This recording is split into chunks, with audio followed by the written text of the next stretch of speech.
역겨운 루저가 SS급 능력으로 바이러스가 사람들을 쓸어 담을 때 세상을 구한다. 실제로 타이시로는 100년에 한 번 방 청소를 하는 전형적인 역겹고 못생긴 루저다. 연애 특별하게 만들기 위해 그는 학교를 완전히 자퇴하고 폐쇄적이고 역겨운 오타쿠가 되었다. 그는 가족 구성원 모두를 싫어했고 특히 아버지를 싫어했다. 어린 시절 타이시로는 가족과 좋은 관계를 맺은 행복한 아이였다. 가족과 그의 아버지는 유명한 프로그래머였고 타이시로에게 프로그래머가 되는 법을 가르쳐주곤 했다. 개발자 어느 날 타이시로는 아버지에게서 배우는 것을 즐기고 있었는데 누나인 아야가 차를 가져왔습니다. 조심했지만 아야는 음료를 쏟고 말았습니다.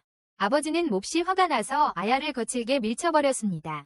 아야가 눈물을 흘리는 것을 보았음에도 불구하고 이 쓰레기 같은 아버지는 아야에게 나가라고 소리쳤습니다. 타이시로는 아버지를 진정시키려고 애쓰며 컴퓨터는 안전하고 자신이 방금 마지막 코드를 완성했다고 말했습니다. 아버지는 프로젝트에 흥분하여 타이시로에게 관심을 돌렸습니다. 하지만 어느 날 아야는 수첩을 학교에 두고 왔어요.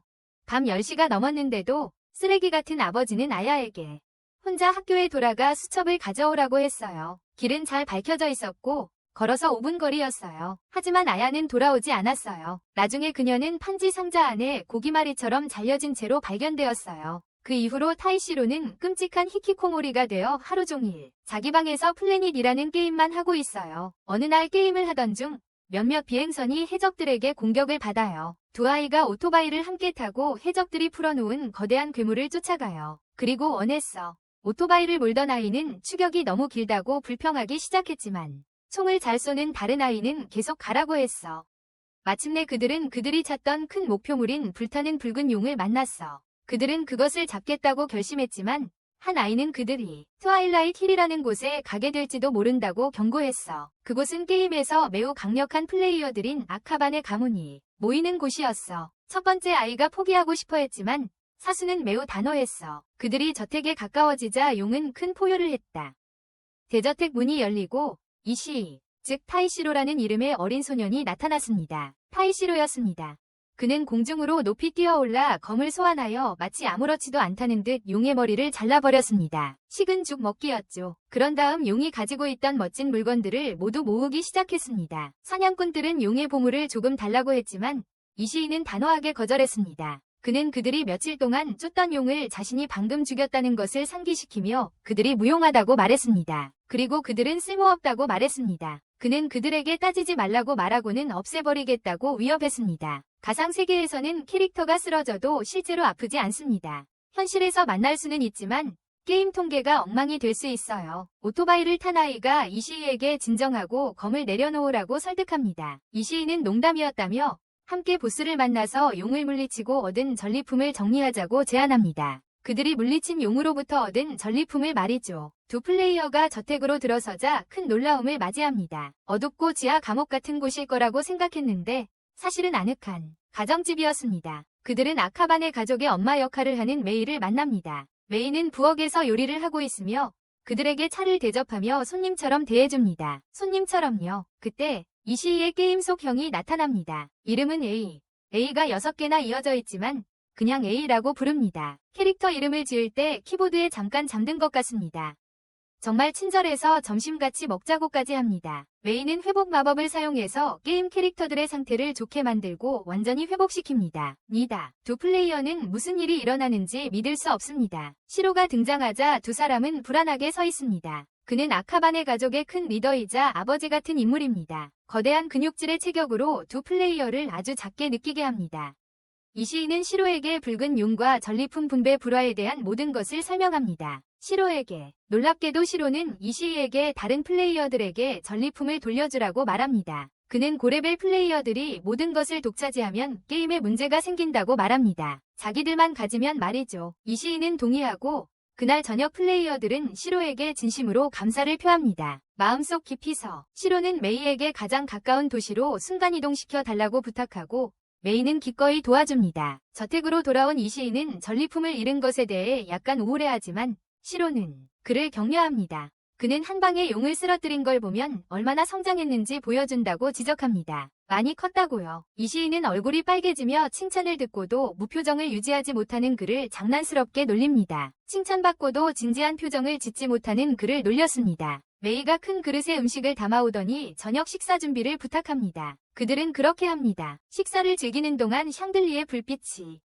깜빡거리는 것을 알아챕니다. 메이는 게임이 세세한 부분까지 신경 쓴다고 말하고 그들은 게임 제작자들이 완벽주의자일 거라고 생각합니다. 게임 제작자들은 완벽주의자일 거라고 생각했습니다. 세 남자가 일어나서 조명을 고치고 놀라울 정도로 척척 맞는 모습에 서로 크게 웃습니다. 정말 잘 맞아요. 메이는 이곳이 마치 진짜 집 같다고 말하고 이시인은 더욱 얼굴을 붉힙니다. 현실 세계에서 게임 속 이시인 테이시로는 어질러진 방에서 게임용 고글을 벗습니다. 빨개진 눈이 충혈되었고 그는 배가 고프다고 투덜거리며 현실 세계의 까다로운 사람들 때문에 힘들다고 중얼거립니다. 현실 세계의 어려움을 토로합니다. 일어서려다가 비틀거리며 침대 위로 넘어집니다. 그는 음식을 찾아 아래층으로 내려가지만 아무것도 없자 좌절합니다. 계단을 내려가던 그는 아래층에서 남동생 아스마 아라마를 만나고 두 사람 사이에는 긴장감이 감돌았다. 이시인은 뒤로 물러서며 동생과 눈을 마주치지 않았다. 그는 아스마가 마음에 들지 않았다. 아스마는 엄청 똑똑한 학생이었고 항상 자신보다 잘난 척했기 때문이다. 자신보다 낫다고 생각하는 것이다. 아스마는 그냥 지나쳐갔고 테이시로는 부엌으로 갔다. 그는 식탁에 앉아 식사 중인 아버지 카즈로 아라마를 발견했다. 테이시로는 아버지를 별로 생각하지 않았고 아버지를 무가치하다고 불렀다. 테이시로는 냉장고에서 음식을 찾고 있었고 아버지는 자신의 음식을 나눠 먹자고 제안했다. 이게 테이시로를 짜증나게 하고 아버지가 더 이상 자신에게 말하는 것을 그만두기를 바랍니다. 테이시로는 아들에게 무언가 말하려 하지만 끝맺지 못하고 그것은 테이시로를 더욱 좌절하게 만듭니다. 테이시로가 따지려는 순간 방이 불이 깜빡거리기 시작합니다. 아버지는 허리가 아프다며 전구를 갈아달라고 테이시로에게 부탁합니다. 처음에 테이시로는 가려고 하지만 마음을 바꿉니다. 그는 전구를 고쳐주겠다고 하고 아버지가 나이가 드셨으니 무리하지 말라고 합니다. 쉬었으니. 하지만 그 말이 아버지를 짜증나게 하고 아버지는 테이시로를 꾸짖습니다. 자신을 늙었다고 불렀다고. 말다툼 후 풀이 죽은 테이시로는 조명을 끄고 방으로 돌아갑니다. 자신의 방으로 돌아갑니다. 현실의 염증을 느낀 그는 게임 고글을 쓰고 가상세계로 돌아갑니다. 플래닛 게임 속에서 이시인은 식물을 돌보는 메이와 이야기를 나눕니다. 그는 장난스럽게 메이를 놀리며 그렇게 착한 여자아이가 전투에는 참여하지 않고 계속해서 자빌만 하는 게 놀랍다고 말합니다. 메이는 이시이가 자신을 놀리는 건지 궁금해하지만 그는 곧 사과하며 그런 의도가 아니었다고 설명합니다. 사실 그는 큰 보스 몬스터가 있는 던전에 갈 예정이라 메이가 자신의 치유사가 되어주길 바랍니다. 전투에 참여하기로 동의합니다. 그가 심술이 난 것 같지만 부인합니다. 메이는 이시이에게 원예처럼 다른 것을 시도해보라고 제안합니다. 정원에서 일하는 동안 메이는 이전에 게임을 많이 해본 적이 없다고 고백합니다. 그리고 플래닛이 그녀의 첫 번째이자 유일한 게임이라고 말합니다. 이시이는 게임에서 재미있냐고 묻고 메이는 특히 게임 속 가족 때문에 재미있다고 말합니다. 그때 누군가 나타나 안으로 들어와서 무언가를 보여줍니다. 그들은 해적들이 선전포고를 한 메시지를 발견하고 이시이는 슈퍼맨이 되어 해적들이 싸움을 걸었다고 생각하며 맞서 싸울 준비를 합니다. 조심하고 시로의 결정을 기다리라고 그에게 말하지만 메이는 그들에게 시로가 병원에 있어서 당분간 게임에 참가하지 못할 거라고 말하고 그 말에 소년들은 충격을 받습니다. 이시이는 당황해서 메이를 흔들며 시로의 상태를 묻지만 누군가가 개입하여 그를 진정시키려 합니다. 이시이가 마침내 상황을 이해하자 그의 분노는 사라집니다. 갑자기 밖에서 큰 소리가 들리고 정원이 해적 전함의 폭격으로 불타고 있는 것을 발견합니다. 이시이는 특히 메이가 자신의 망가진 정원을 슬퍼하는 것을 보고 격분합니다. 격분한 이시이는 저택의 해적 전함을 향해 전력을 다합니다. 누구도 그를 막을 수 없었습니다. 결국 전함은 박살납니다. 이겼지만 메이는 정원이 망가진 게 마음 아팠지만 이름은 더 많은 식물을 구해주겠다고 약속합니다. 더 많은 식물을 가져다 주겠다고 합니다. 이시이는 시로가 계속 걱정되지만 이름은 서로의 사생활을 건드리지 말라는 가족 규칙을 상기시켜줍니다. 서로의 일에 간섭하지 말라는 가족 규칙을 말이죠. 기분 전환을 위해 메이는 이시이가 원했던 것처럼 던전에 가서 전투를 벌이자고 제안합니다. 원했던 대로 말이죠. 하지만 이름은 할 일이 있다며 로그아웃합니다.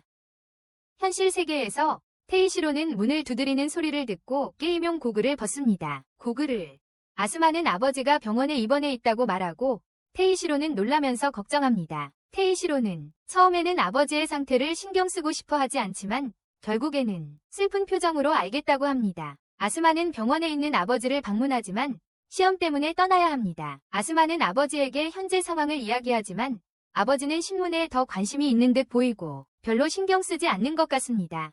플래닛 게임으로 돌아와서 거물급 지도자들은 회의를 열어서 게임 속 해적 문제를 해결하기 위해 전쟁을 벌여야 하는지 여부를 논의한다. 해적 아지트에서 나가토는 허락 없이 일을 저지른 두 부하를 야단친다. 그리고 그들에게 훈계를 한다. 시게토라는 나가토를 진정시키려고 나서지만 규칙을 어긴 두말썽꾸러기를 내쫓는다. 규칙 위반으로 어린 해적 선장 피코는 자비를 구걸하며 선처를 호소한다. 그녀는 전쟁 선포에 아직 답이 없으니 시게토라가 강력한 그라나다 조직을 화나게 할까 걱정하지만 경고로 활용해야 한다고 말한다. 그 조직을 피코는 단호하게 자기 말에 반대하면 없애버리겠다고 다짐한다. 그녀는 그들의 임무가 아카반의 가문을 몰살시키는 것이라고 말하지만 시게토라는 그녀에게 상기시켜줍니다. 그들의 주요 목표는 행성에 있는 블랙버드라는 것을, 그것은 황혼 언덕에 있다고 하며 그 언덕을 차지하면 블랙버드와 그 보상인 3억 엔을 손에 넣을 수 있습니다. 그러면 그들은 그라나다에 맞설 만큼 강해져 해적들을 지배할 수 있을 것입니다. 피코는 시게토라의 생각에 동의하며 그에게 감사를 표합니다. 한편 사스마다와 레온이라는 두 명의 중요 인물이 이 사진의 일원입니다. 그들은 해적들이 단 한 척의 전함으로 아카반의 가문을 공격하는 것에 대해 이야기하며 어리석은 짓이라고 생각합니다. 하지만 이건 게임 판도를 완전히 바꿀 것 같아요. 자, 이제 게임용 고글을 쓴 채 낮잠을 자고 있는 테이시로에게 돌아가 봅시다. 갑자기 형이 문을 두드리자 테이시로는 잠에서 깨어납니다. 형은 아버지께서 탈장 때문에 당분간 병원에 입원해야 한다고 말합니다. 탈장이요. 테이시로는 여전히 상황에 화가 나서 별로 신경 쓰지 않습니다. 시로가 돌아오자 그룹은 해적들로부터 그들에게 선전포고를 하는 경고를 받았습니다. 그들에게 이 시인은 혼자서 처리할 수 있을 거라고 생각했지만 알고 보니 놀라운 일이 벌어졌다. 해적은 약 3,000명이었습니다. 그래서 그는 시로에게 도움을 청했습니다. 하지만 싸우는 대신 시로는 해적들과 이야기하자고 제안했습니다. 그들이 해적 아지트에 도착했을 때 그들은 해적들에 둘러싸여 있었습니다. 작전 준비를 마친 해적들 말입니다. 이 시인은 긴장했지만 시로와 A는 그가 무서우면 떠나도 된다고 말했습니다. 하지만 이 시인은 자리를 지켰고 그는 단지 누군가를 피하고 싶을 뿐이라고 밝혔습니다. 마침내 그들은 시게토라와 그의 부하들을 만났고 그들은 선장의 사무실로 안내했습니다. 이 시인은 안으로 들어가고 싶지 않아서 뒤에 남겠다고 했습니다. 피코를 마주한 시로는 그녀에게 전쟁 선포를 철회해달라고 요청했습니다. 피코는 대가를 원했고 시로에게 무엇을 포기할 의향이 있는지 물었습니다. 시로는 선과 동굴, 2개의 던전을 제안했지만 피코는 그것만으로는 부족하다고 말했습니다. 그녀는 트와일라이트 힐에 있는 모든 던전을 원했습니다. 그 언덕은 블랙버드로 유명하며 현실 세계의 보상으로 3억 엔이 걸려있다고 말했습니다. 그녀와 시로는 둘 다 그것을 원했습니다. A는 그들이 거기에 살고 있기 때문에 그 언덕을 포기할 수 없다고 지적했습니다. 피코는 자신의 요구가 다소 과하다는 것을 인정했지만 자신의 해적다운 방식을 고수하며 협상할 기회에 감사해야 한다고 제안했습니다. A는 그들이 더 제공할 수 있는 것이 있는지 물었습니다. 피코는 이 시위를 거래의 일부로 받아들여도 좋다고 말하며 모두를 놀라게 했습니다. 그것이 공평하다고 생각했어요. 하지만 바로 그때 이 시위가 방에 뛰어들어와 피코를 미친 해적 스토커라고 부르며 그녀를 위해 일하기보다는 자신의 캐릭터를 삭제하는 편이 낫다고 말했어요. 피코는 이 시위를 보고 얼굴을 붉혔고 시로에게 결정해달라고 했어요. 하지만 시로는 폭발 주먹으로 방을 부쉈어요. 다행히 시게토라가 모든 것이 폭발하는 와중에 피코를 잡았어요. 시로는 이 시인을 가족으로 여겼기에 피코의 요구를 거절했고 그 때문에 이 시인은 얼굴을 붉혔어요. 시로가 공중에 떠 있는 동안 해적 부하들이 미사일을 발사했지만 그는 쉽게 폭발 주먹으로 그것들을 파괴했어요. 피코는 이 시인과 과거 이야기를 나누며 함께하겠다고 약속했던 시절을 회상했어요. 하지만 이 시인은 화를 내며 조용히 하라고 했어요. 회상 장면에서 이 시인은 폐허 위에 서서 모든 것을 정복하겠다고 말했고 그 모습은 예전에 피코에게 감명을 주었어요. 하지만 지금은 이 시인 자신도 이상하다고 생각했어요. 그들은 그 사실을 몰랐고 그저 이 시인을 괴짜라고 놀리고 반항적인 그의 표정을 보고 웃었어요. 피코는 그들 둘의 죄책감을 느끼고 있으며 아카바네와 계속 싸울 것이라고 말했다. 이시이가 그녀의 가족이 될 때까지. 이시이는 계속 소리를 지르며 그녀에게 심한 말을 했습니다. 시로가 떠나기 전에 피코에게 이시이가 웃는 모습을 본 적이 있냐고 물었어요. 함께 하자고 했는데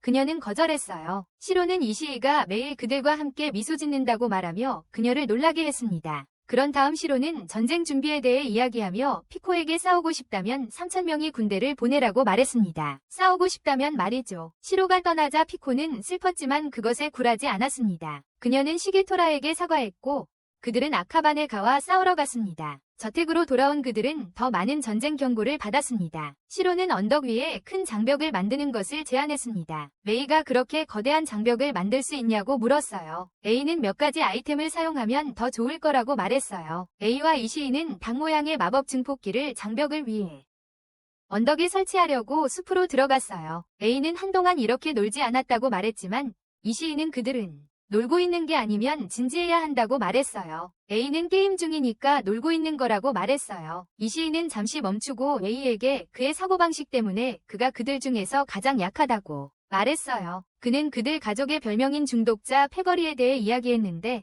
그건 그 자신 때문에 생긴 거였어요. 그리고 시로가 대부분의 일을 했어요. A는 게임 중독자라고 불리는 걸 싫어했어요. 그는 게임만 하고 현실을 무시하면서 시간을 보내는 건 재미없다고 생각했어요. 현실 세계를. 그는 게임에 너무 집착하는 사람들을 싫어했어요. 이시이는 충격을 받고 게임에서 로그아웃했어요. 이시이로 플레이하던 테이시로가 돌아와서 배고프다고 말했어요. 사흘 동안 밥을 안 먹어서 배가 아팠고 입술이 말랐어요.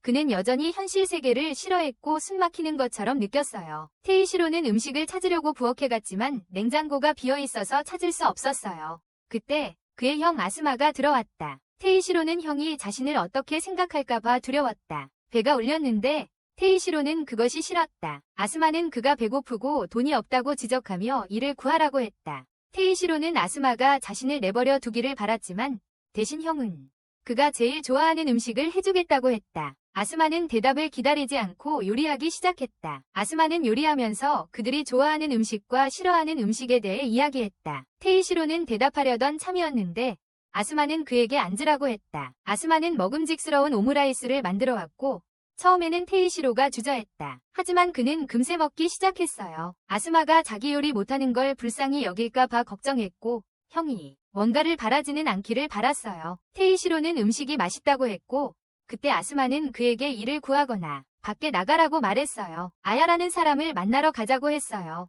테이시로는 아스마가 자신을 함부로 대한다고 느꼈고 아스마가 아야를 언급하자 그는 울렁거리는 기분이 들었어요. 아스마는 자신이 너무 심했다는 걸 깨닫고 그 이야기를 그만뒀어요. 게임 세계로 돌아온 테이시로는 자신을 기다리고 있던 아야에게 합류했어요. 갑자기 미사일 폭발 소리가 들렸습니다. 알고 보니 메이와 시로가 미사일 공격을 감행하여 해적 전함들을 공격하고 있었습니다. 시로는 모든 전함을 파괴하고 평화를 가져왔습니다. 아야와 이시이는 그들과 만났고 시로는 그들이 저레벨 플레이어들이 조종하는 50척의 전함을 물리쳤다고 말했습니다.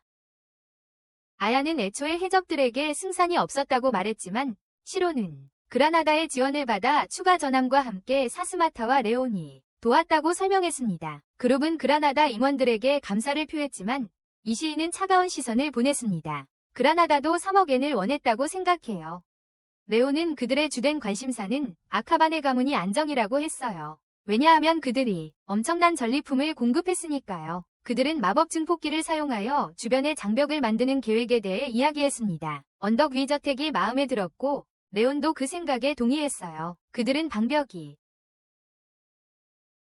사라지기 전에 검은 새를 찾을 시간이 2달밖에 없다고 시로가 말했어요. 그들은 아야는 이시이에게 그 돈으로 뭘 할 계획이냐고 물었고 이시이는 계속 집에만 있을 생각을 했어요. 계속 집에만 있을 생각을 했어요. 아야는 시로에게 왜 흑조를 찾고 싶어 하는지 물었고 시로는 자신도 돈에 관심이 있다고 말했습니다. 그들은 아야가 돈에는 관심 없고 모두가 건강하기를 바란다고 설명했습니다. 다만 건강하기를 바랐습니다. 이시이는 레온이 돈을 원하지 않는다는 말을 믿지 않았지만 시로는 레온이 거짓말쟁이가 아니고 그저 재미로 게임을 하는 것이라고 보증했습니다. 집에 돌아왔을 때 그들은 집이 완전히 파괴된 것을 발견했습니다. 한편 피코는 레온과 사스마타가 방문했을 때 아카바네의 보호막을 통과할 수 없다는 것을 알게 되었습니다. 레오는 해적들이 일하는 방식을 좋아하지 않았고 그들에게 그만두라고 경고했습니다. 아카반의 가와 싸우고 있었어요. 피코는 그들이 하고 있는 일이 게임 규칙에 허용된 것이라고 주장했고 그 말에 레오는 화가 났어요. 레오는 계속 제안을 했고 심지어 피코를 꼬맹이라고 불렀어요. 순식간에 피코는 레온의 목을 베었고 해적들이 아카반의 가를 박살낼 거라고 말했어요. 아카반의 가를 무리와 함께 떠나면서 어떻게든 살아남은 레오는 만족스러운 표정을 지었어요. 자신의 계획대로 일이 진행되고 있었기 때문이에요. 아카반의 가로 돌아온 이시는 잔해 속에서 검은 깃털을 발견했고 모두를 놀라게 했어요. 그들은 고개를 들고 하늘을 빙빙 도는 검은 깃털들을 보았습니다. 시로는 재빨리 그들에게 깃털을 따라가라고 말했지만 계속 따라갈 수 없었습니다. 깃털들이 모두 합쳐져 거대하고 머리가 없는 용과 같은 형체를 만들었기 때문입니다. 붉은 용이 다시 나타났고 시로는 이시가 어제 물리친 그 용이라고 생각합니다. 어제. 하지만 시로는 검은 새가 용의 몸을 이용하고 있다는 사실에 더 걱정했습니다. 시간을 낭비하지 않고 그들은 싸울 준비를 합니다. 레이는 그들을 보호하기 위해 갑옷을 착용합니다. 이시가 먼저 공격하지만 그의 공격은 용에게 아무런 피해를 주지 못합니다. 레이가 설명하려 하지만 이 용은 보통 붉은 용보다 훨씬 강해 보입니다. 그러자 머리가 없는 용이 날개를 세차게 퍼덕이며 그들 쪽으로 강한 바람을 몰아칩니다. 그들을 뒤로 밀어붙입니다. 시로는 굳건히 버티며 모두를 바람으로부터 보호합니다. 바람이 멈추자 시로는 용을 주먹으로 치려 하지만 소용이 없습니다. 레이가 해적선을 보라고 말합니다. 공격을 멈췄습니다. 시로는 모두에게 용에 집중하라고 말하며 그것이 검은 새의 정체를 알아낼 유일한 방법이라고 생각합니다. 그는 이시에게 칼로 용의 약점을 공격하라고 말하고 레이는 마법을 씁니다. 검이 더 강해. 시로와 이시는 공중으로 날아오르고 시로는 폭발적인 주먹으로 이시를 용에게 날려보낸다. 용을 공격하지만 충분하지 않고 용은 메이와 A에게 다가온다. 메이는 팀의 치유사이고 A는 만약 자신이 다칠 경우를 대비해 메이를 밀어내는 것이 낫다고 판단한다. 다치게 될까봐. 안타깝게도 용은 A를 혼자서 짓눌러버린다. 현실 세계에서 아라마의 고글이 고장나고 그는 바닥으로 추락한다. 테이시로는 그 충돌 소리를 듣지만 무슨 일인지 확인하지 않고 게임을 계속한다. 피코는 이시가 용을 못 이기는 이유를 궁금해하고 레오는 사스마타에게 A가 검은 새, 무시무시한 최종 보스와 싸우고 있다면 큰일이라고 말합니다. 레온의 예상대로 메이는 A를 치료하려 하지만 그의 게임 캐릭터만 찾고 실제 몸은 찾지 못합니다. A가 게임을 그만둔 것 같아 이시는 혼란스러워합니다. 시로는 걱정하는 표정을 짓습니다. 그러자 레오는 머리가 없는 용이 검은 새, 엄청나게 강한 몬스터라고 말합니다. 갑자기 시로는 이시와 메이에게 로그아웃하라고 말합니다. 둘은 이유를 묻지만 시로는 진지한 표정으로 그렇게 하라고 말하고 둘은 로그아웃합니다. 로그아웃하자마자 머리가 없는 용이 검은 날개를 펼칩니다. 시로는 검은 새라고 말하고 로그아웃하며 돌아와서 이길 거라고 약속해요. 이기겠다고. 시로로 게임을 하던 카즈로가 휴대전화를 집어들고 부른다. 구급차. 그는 그들에게 A로 가라고 말합니다. S 주소로 오라고 말해요. 그는 검은 새가 깨어났고 굿나잇 월드 작전을 시작한다고 말합니다. 간호사가 말리려 하지만 카즈로는 방을 나섭니다. 그는 임무를 수행 중입니다. 테이시로는 게임에 다시 들어갈까 생각하는데 누군가 자신의 이름을 부르는 소리를 듣습니다. 형의 방. 그는 문을 두드리지만 처음에는 아무 대답이 없다. 그러자 아스마가 다시 그의 이름을 부르지만 목소리가 더 작아졌다. 테이시로는 한동안 형의 방에 가지 않았다는 것을 깨닫는다. 그가 문을 열자 정말 놀란다.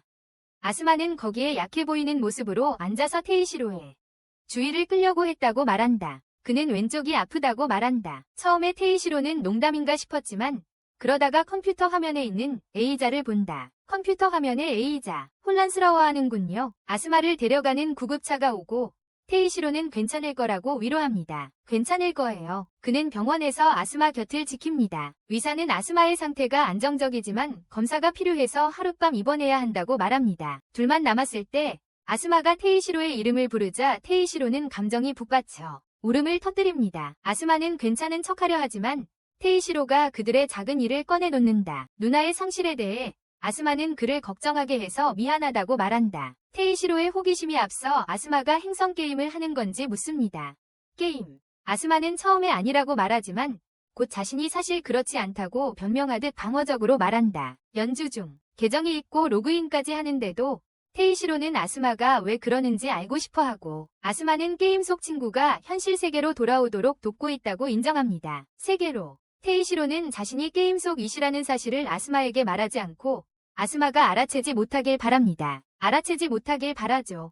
그는 게임 속 관계가 변하는 것을 원하지 않아 갑자기 방을 나갑니다. 위사는 아스마가 어떻게 이런 상황에 처하게 되었는지 알아내려고 그와 이야기합니다. 아스마는 게임 기어에 충격을 받았다고 말하지만 위사는 이해하지 못합니다. 아스마는 그 회사에서 일했던 아버지 카즈로에게 물어보라고 합니다. 플래닛을 만들고 게임을 제작한 회사 말입니다. 테이시로는 집으로 가는 길에 화가 나서 아스마가 자신이 이시라는 것을 알아차리면 가족이 깨질까봐 걱정합니다. 그는 서둘러 집에 가려고 하고 답답해하지만 게임에 로그인하려고 하니 비밀번호가 맞지 않습니다.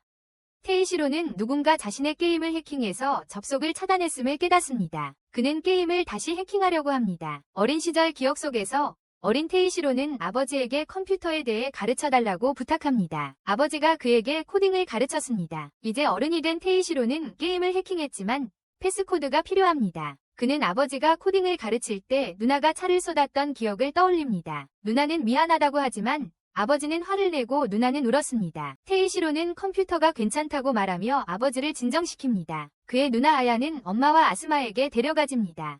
테이시로는 걱정하지만 아버지에게 배우는데 집중합니다. 회상 장면에서 그의 아버지가 화면에 안녕하세요. 세계라고 입력하며 이것이 첫 번째라고 말합니다. 프로그래머가 배우는 것. 프로그래머의 세계의 시작입니다. 기억 후에 테이시로는 비밀번호로 헬로월드를 입력하지만 그것을 바꾼다. 젠장. 이것으로 그는 게임을 해킹하여 다시 게임에 접속합니다. 그 후 과거 아야의 실종이 테이시로의 어머니에게 어떤 영향을 미쳤는지 보여줍니다. 그녀는 조현병에 걸렸습니다. 그녀는 아야를 보고 아야와 이야기하며 어떤 도움도 받으려 하지 않았습니다. 그녀는 항상 매우 피곤해 보였고 행동이 느릿느릿했습니다. 마치 좀비 같았습니다. 그녀는 현관문으로 향했습니다. 어린 테이시로는 계단에서 그녀를 지켜보았지만 그녀는 아무 말도 하지 않고 그냥 나갔습니다. 현재로 돌아와 이시는 떨어진 깃털을 발견합니다. 그것은 검은새의 깃털일까 궁금해했지만 보호막은 여전히 쳐져 있었기에 새가 나올 수는 없었습니다. 갑자기 비행선들이 보호막을 부수려 하며 폭발이 일어났습니다. 한 비행선에서 승무원들은 보호막을 부술 수 없어서 좌절했습니다. 막을 분홍색 머리의 소녀는 자신들이 본 검은 새에 대해 알고 싶어 했습니다. 키가 작고 고함을 지르며 명령을 내리는 선장은 승무원들에게 보호막을 부수라고 말했습니다. 하지만 대포 담당자는 포탄이 다 떨어졌다고 말했습니다. 이 장벽은 특별했어요. 시로가 만들었고 엄청 강했죠. 부수려면 엄청난 힘이 필요할 거예요. 선장은 시가에게 검은 새를 잡는 게 얼마나 중요한지 물었어요. 시가는 무슨 일이 있어도 하겠다고 했어요. 선장은 그를 탐욕스럽다고 했지만 시가는 자신에게는 맞지 않는다고 했어요. 선장은 그가 해적 길드의 귀중한 일원임을 알고 있었어요. 항상 이익과 손실을 생각하는 사람이었죠. 시가는 현실 세계에서는 경영 관련 공부를 했다고 했어요. 놀랍게도 선장은 검은 새에는 관심 없고 이시이를 원한다고 했어요. 이시이를요. 시가는 이시이를 쫓고 검은 새는 그들에게 맡기겠다고 했습니다. 그들은 악수를 했습니다. 현실 세계에서 게임을 하고 있던 사람들은 놀랐습니다. 선장과 시가 모두 손에 해적 문장을 새겼습니다. 선장은 시가에게 모든 권한을 넘겼습니다. 선원들은 선장이 물러나는 것을 보고 슬퍼했습니다. 그들은 레온의 말 때문이라고 생각했습니다. 하지만 선장은 해적이 되는 것은 단지 추가적인 것이라고 말했습니다. 한 선원은 가면을 쓰고 현실에서는 선생님이라고 말했지만 게임에서 도둑질하는 것이 가르치는 것보다 더 좋다고 말했습니다. 다른 선원은 해적이 되면 장난도 치고 재미있다고 말했습니다. 그들이 이야기하는 동안 레온의 선원들과 사스마타라는 특이한 소년이 그들을 방해했습니다. 선장은 그들이 지난번 만남에서 아무것도 배우지 못했다며 화를 냈습니다. 사스마타는 장벽을 없앨 수 있는 그라나다 회사의 제품인 매직 프로듀서를 보여주며 말했습니다. 그는 좋은 가격에 그것을 제안하며 거래를 하려고 했습니다. 하지만 선장의 선원들은 속지 않았습니다. 선장은 정말 화가 나서 도끼로 장벽을 공격하여 부수었습니다. 그녀는 시가에게 책임을 맡기고 자신의 임무를 수행하러 갔습니다. 시가는 동의했다. 선장은 장벽 안으로 들어가 이시이와 마주했다. 아스마는 병원에 있었고 수수께끼 같은 소녀가 그에게 찾아왔다. 그는 그녀를 몰랐지만 그녀는 그를 아는 것 같았다. 그녀는 그에게 가족의 진실을 밝히려는 계획을 망칠 수 있으니 아버지에게 일어난 일을 말하지 말라고 부탁했다. 그들의 계획은 가족의 진실을 밝히는 것이었다. 그녀는 그의 가족을 존중했고 작별 인사를 했다. 한편 선장과 이시이는 큰 싸움을 벌였다. 그녀는 그에게 이기면 다음에 무엇을 해야 할지 알려주겠다고 말했다. 그는 질 수 없다고 생각하며 동의했다. 그녀가 그를 공격했고 놀랍게도 그의 눈에 그녀의 기술 수치는 2000이 넘었습니다. 그는 수많은 검으로 공격했지만 그녀는 피했습니다. 그는 솔로몬의 검 72개를 모두 가지고 있었는데 그것은 그의 꿈이었기에 그녀를 기쁘게 했습니다. 꿈. 그러자 그는 모든 검을 그녀에게 던졌습니다. 선장은 그들이 처음 만났던 순간을 떠올렸습니다. 그녀는 정말 슬펐고 마찬가지로 슬퍼 보이는 사람을 찾았습니다. 그녀는 친구가 되자고 했지만 그는 그녀를 공격했습니다. 그들은 함께 싸우며 즐거운 시간을 보내기 시작했습니다. 한 전투에서 이시이는 강력한 마지막 공격을 가해 선장을 쓰러뜨렸습니다. 그녀는 패배를 받아들이지 못해 울음을 터뜨렸습니다. 이시이는 그녀에게 더 강해져야 한다고 말했지만 사실은 그가 합류하는 것을 원치 않았습니다. 아카반의 가족과 함께 길드에 머물겠습니다. 그는 가까이 다가가서 싸움에서 이긴 후의 계획.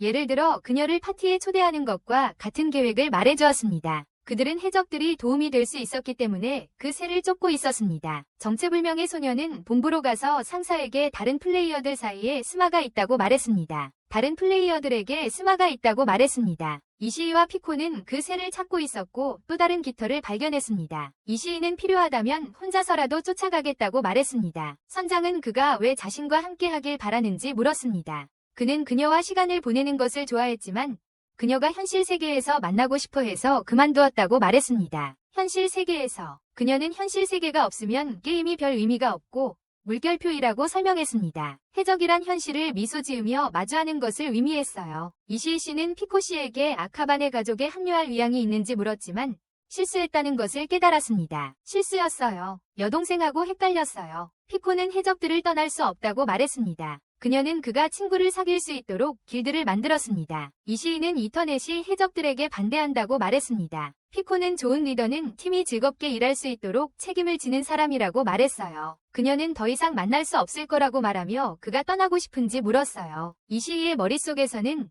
그녀에게 마음이 있어서 실제로 만나고 싶었지만 그 감정을 어떻게 처리해야 할지 몰라서 그녀를 피했어요.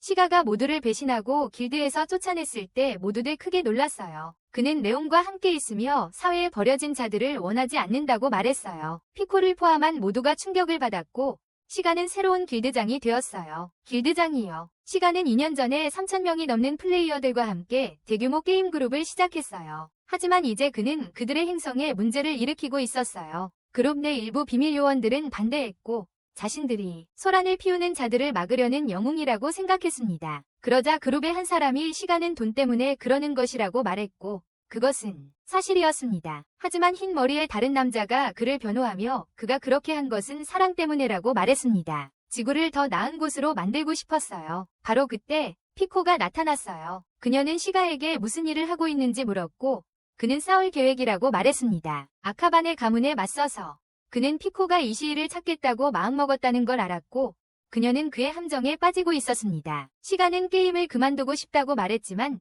피코는 좋은 리더답게 그럴 필요 없다고 말했습니다. 시가는 피코의 생각은 상관없고 오직 돈에만 관심이 있었기에 그 말에 웃었습니다. 심지어 그룹의 모토를 비웃었고 그 때문에 한 멤버가 너무 화가 나서 시가를 공격하려고 했습니다. 시가는 그를 주먹으로 치고 계속해서 그들의 가짜 우정을 비웃었습니다. 바로 그때 이시이가 개입했습니다. 그는 게임이 자신이 엉망인 현실 세계에서 벗어나는 데 도움이 되었다고 모두에게 말했습니다. 시가와 이시이는 자신들의 신념에 대해 많은 논쟁을 벌였습니다. 시가가 자신이 그룹에 있는 것을 싫어한다고 말하자 이시이는 폭발했습니다. 그는 정말 화가 나서 자신의 힘으로 배 전체를 파괴했어요. 피코를 혼자 두고 온 것을 실수라고 생각하고 상황을 바로잡고 싶어 했어요. 이시이는 피코에게 해적단에 들어갈 거라고 말했어요. 게임을 만든 사람이 간식을 먹는 동안 그는 곧 세상 사람들이 자신에게 화낼 것을 알았어요. 시가가 나아지도록 돕고 싶어하는 사슴타라는 사람이 있었지만 시가는 신경 쓰지 말라고 했어요. 시가는 배를 구해야 한다고 말했어요. 배가 없으면 안전한 곳이 없고 무리의 무기도 작동하지 않을 거라고요. 그때 백발의 남자가 자신의 특별한 힘을 사용해서 배가 가라앉는 것을 막았어요. 그는 중력을 조종할 수 있었어요. 꽤 멋졌죠. 이시이는 피코에게 조건을 걸었어요. 상황이 엉망이었으니까 자신이 리더가 되고 싶다고 했어요. 피코는 승낙했어요. 이시이는 자신도 아케반 가족과 그룹에 들어가겠다고 했어요. 피코는 정말 기뻐했어요. 그는 3,000명의 플레이어가 다 필요 없고 신뢰할 수 있는 몇 명만 있으면 된다고 말했어요. 원래 크루는 이시이가 처음에는 그들을 확신하지 못했지만 새로운 그룹에 합류하기로 결정했어요. 그들을 처음에는. 하지만 피코가 그들에 대해 모두 이야기해 줬기 때문에 그는 동의했어요. 그때 눈부신 빛이 나타났고 피코는 시가임을 알았습니다. 마가토는 시가가 이제 리더라고 말했고 그는 해적 센츄리온이라는 초강력 무기를 작동시켰습니다. 그것은 리더만 사용할 수 있는 무기였습니다.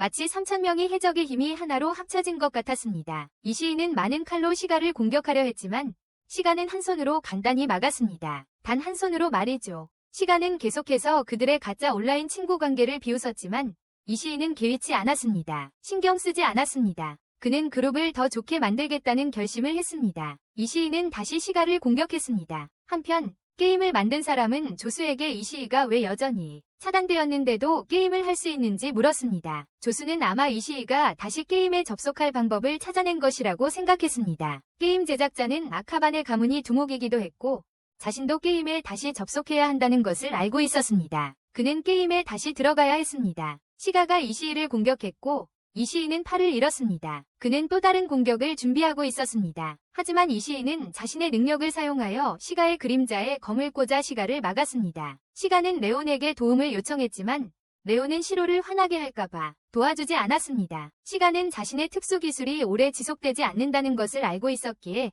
팔을 움직여 이시이의 공격을 막았다. 피코는 이시이에게 시가를 내버려 두고 가자고 말했다. 하지만 이시이는 자신에게 더 화를 내야 한다고 말했다. 하지만 피코는 그에게 화가 나지 않았다. 그녀는 시가의 생각, 즉 이것이 단지 게임일 뿐이라는 것을 믿었다. 이시이와 시가는 논쟁을 벌였고 피코는 언젠가 이시이와 시가가 현실에서 만나는 것을 생각하며 미소 지었다. 현실에서 만나는 것을 그녀는 산책을 하고 꽃향기를 맡는 것과 같이 게임에서는 할 수 없는 현실적인 것들에 대해 이야기하고 싶었다. 피코는 이시이가 현실 세계의 어려움에 직면하면 거기에도 좋은 점이 있다는 것을 알게 될 거라고 생각했어요. 거기에 좋은 것들도 있다고 생각했죠. 그리고 시가 걱정은 하지 말라고 그냥 게임일 뿐이라고 일러주었어요. 하지만 이시이가 화낼까 봐 걱정했어요. 그녀는 게임이 언제든지 현실 세계로 돌아갈 수 있기 때문에 재미있는 것이라는 걸 이해시켜주고 싶었어요. 현실 세계로 돌아갈 수 있으니까요. 이시이는 시가를 무슨 수를 써서라도 이기고 싶어 했어요. 피코는 그룹의 깃발을 없애면 시가를 이길 수 있다고 말했어요. 그렇게 하면 시가는 사라질 거예요. 깃발은 선장방에 있었기 때문에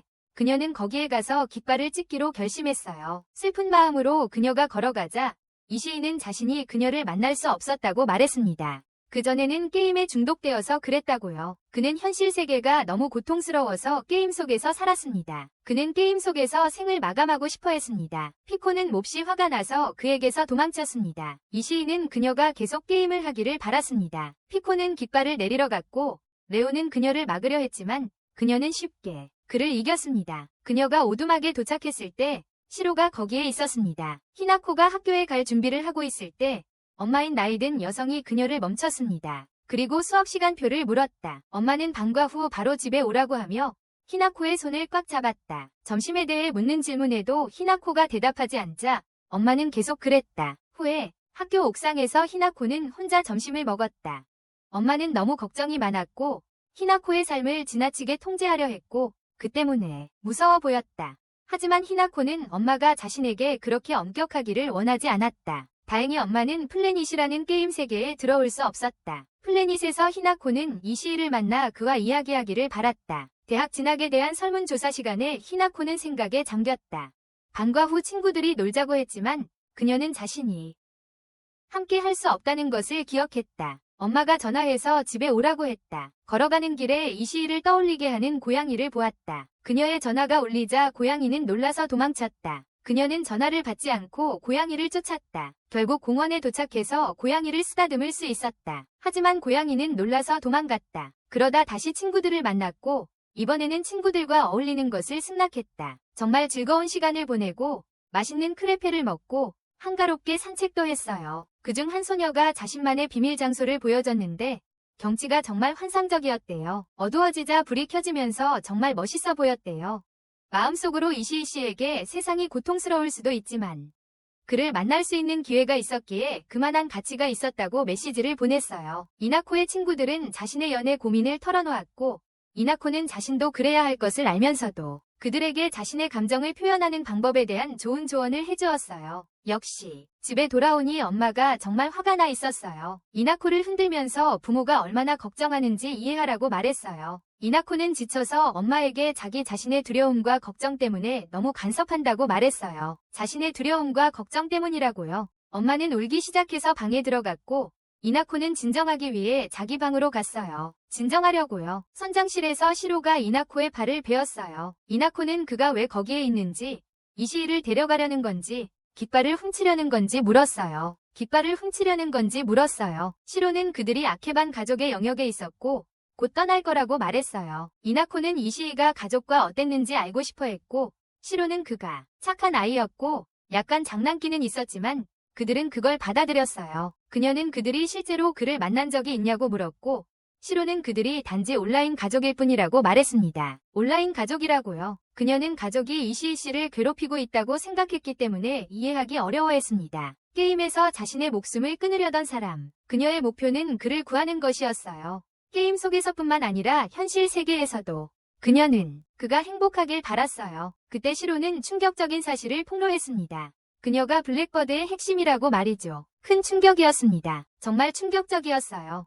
실제 세상의 소녀는 그가 핵심을 삭제하기 전에 왜 그런 말을 했는지 이해할 수 없었습니다. 핵심을 삭제하기 전에 말이죠. 시로는 생각과 감정이 전기 및 화학 신호와 같다고 설명했고 컴퓨터로 그것들을 만들 수 있다고 했습니다. 블랙버드는 감정을 사용하는 초고성능 AI였고 온라인 게임은 그러한 감정을 얻기에 좋은 장소였습니다. 히나코는 화가 나서 시로를 공격하려 했지만 시로는 피하고 자신의 능력을 사용하여 히나코를 공격했습니다. 히나코는 방어막을 치려 했지만 방어막이 부서지면서 쓰러졌습니다. 피코는 도망치려 했지만 시로가 그녀가 매우 중요하다며 막았습니다. 피코가 싸울 준비를 하자 시로는 그녀의 본명을 불렀고 그것은 그녀를 멈추게 했습니다. 시로는 그녀의 다리를 잘랐고 그것은 큰 충격이었습니다. 피코는 시로에게 자신의 이름을 어떻게 알았냐고 물었습니다. 시로는 그녀의 삶에 대한 이야기, 심지어 어렸을 적 일들까지도 그녀에게 말하기 시작했습니다. 어린아이였고 아빠가 피코라고 불러서 피코라는 이름을 얻게 되었어요. 그런 다음 시로는 그녀의 진짜 이름이 히나코이며 그의 예전 팀원 중 한 명이 여동생이라고 말했습니다. 그는 그녀의 기억을 이용해 AI를 만들었고 그것이 바로 피코였습니다. 그는 그녀의 기억을 이용해서 AI를 만들었고 피코는 바로 그 AI였습니다. 피코는 너무 놀라서 로그아웃하려고 했지만 할 수 없었습니다.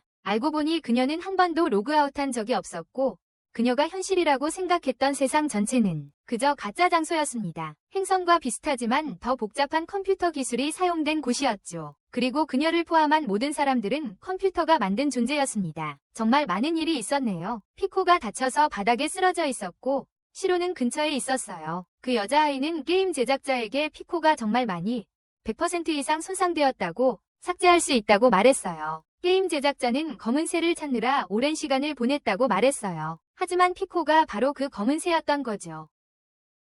그들은 피코를 삭제하기 시작했고 그녀는 천천히 사라졌어요. 마지막 힘을 다해 슬픔을 느끼며 여자아이는 피코가 삭제되었다고 말했어요.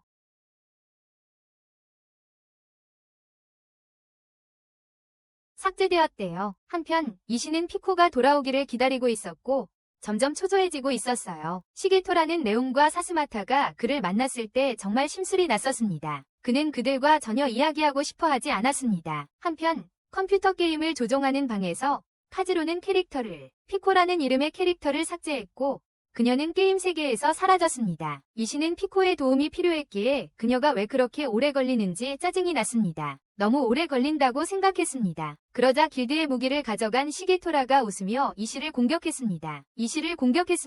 카지로의 친구 하나는 그에게 게임의 AI 캐릭터 3명, 조지, 주타로, 그리고 피코가 삭제되었다고 말했습니다. 그녀는 아이리스, 질, 줄리아 같은 다른 캐릭터들도 계속 주시하고 있었고 카지로는 그들을 게임에서 제거할 계획이었습니다. 카지로는 몸이 좋지 않았음에도 게임을 계속했는데 그런 일은 사람들이 너무 오래 게임을 할 때 일어났습니다. 하나는 그에게 임무를 완수할 시간 제한으로 5분 13초를 주었습니다.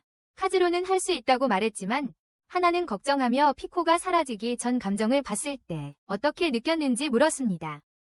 카지로는 대답을 시작했지만 말을 바꿨습니다. 그는 몸이 좋아지면 계획을 계속하기로 하고 하나의 도움을 요청했습니다. 한편 시게토라와 그의 친구들은 피코를 찾아 방에 침입했습니다. 하지만 그녀는 사라졌어요. 사스마타는 피코의 인터넷 연결이 끊겨서 게임을 하다가 사라진 거라고 생각했어요. 게임을 끝내지도 못하고요. 그들은 시로라는 사람이 피코를 데려갔을지도 모른다고 의심했고 시게토라는 시로를 찾는 것에 흥분했어요. 그는 게임에서 자신이 물리친 캐릭터들을 보았고 그중 하나는 그들을 배신했다며 저주했어요. 그들의 리더 피코를 배신했다고 말이죠. 시게토라는 그를 시시시키며 다른 패배한 캐릭터들에게 메인 메뉴로 돌아가라고 말했어요. 메뉴로요. 그런 다음 그는 게임에서 죽은 이시이를 놀리며 그의 게임 실력에 대해 놀렸어요. 실력이죠. 강력한 길드 무기 덕분에 시게토라는 모두를 쉽게 이겼습니다. 그의 게임 내 능력치는 3만을 넘는 초고 수준이 되어 심지어 전문가들도 그를 이길 수 없었습니다. 이시이는 정말 슬퍼하며 시게토라에게 게임을 그만두지 말라고 요원했습니다. 그는 강력한 길드 무기를 만들어 시게토라에게 도전하고 싶어 했습니다. 눈물을 글썽이며 이시이는 1만 명의 길드원을 모아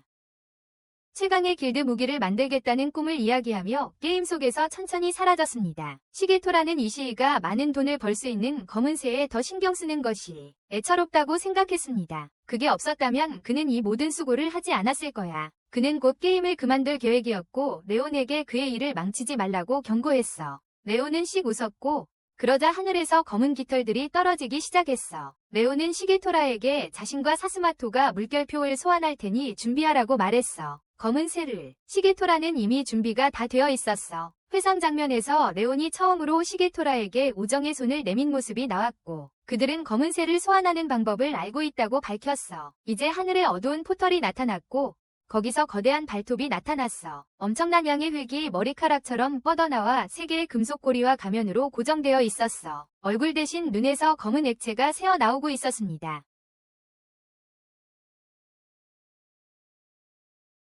시게토라가 검은 새 주위에 나타났습니다. 이것들은 마치 행성의 방어자들 같아요. 우리 몸의 백혈구와 비슷하죠. 침입자를 물리치는 게임 세계에 이상한 것이 있으면 나타납니다. 그들은 검은 새를 공격할 준비를 합니다. 하지만 검은 새의 입가가 실룩거리자 굵은 다리의 생명체들이 순식간에 사라집니다. 순식간에 검은 새는 사스마타에게 다가와 피코에 대해 묻습니다. 레온은 너무 늦어서 그녀를 구할 수 없었다고 말합니다. 시게토라는 돈을 벌려고 검은 새를 잡으려 하지만 너무 빨라서 잡을 수 없다. 새가 시게토라를 낚아채 배에서 던져버린다. 시게토라는 패배하기 직전에 간신히 로그아웃한다. 관제실로 돌아온 카지로는 친구인 테이시로와 아스마를 걱정한다. 그는 깨어나서 하나에게 상황을 물어본다. 자신의 방에서 시게토라는 좌절하여 VR 장비를 집어던진다. 검은 새에게 닿은 후 이상한 기분이 든다. 하지만 그는 단호하게